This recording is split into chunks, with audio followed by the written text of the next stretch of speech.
Mais lorsque cet instinct de conservation est cultivé, entretenu, hypertrophié au point de se transformer en superstition de la peur, il est temps de réagir contre lui avec toute sa raison et toute son énergie, car il met en danger le progrès et la liberté de l'homme.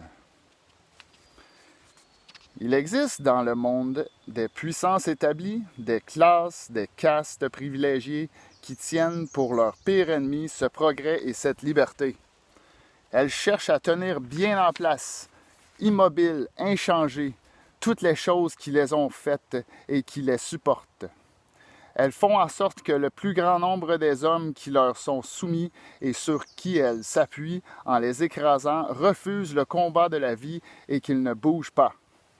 Car vous savez, quand on s'appuie sur quelque chose, il ne faut pas que ça bouge, autrement on fout le camp par terre. Mettant à profit une psychologie vieille comme le monde, celle de toutes les tyrannies qui ont paru au cours des siècles, ces castes exacerbent l'instinct de la conservation par l'appareil du châtiment temporel ou éternel, peuvent ensuite régner en maîtres.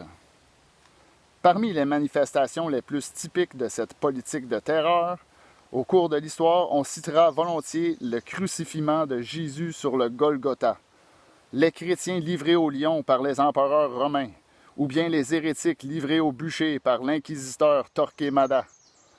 Dans l'époque contemporaine, les États totalitaires nous offrent des exemples plus horribles. Un système politique qui se maintient par des assassinats en masse, comme les purges et les guerres biologiques, veut avant tout frapper l'imagination des peuples asservis. Crois ou meurs.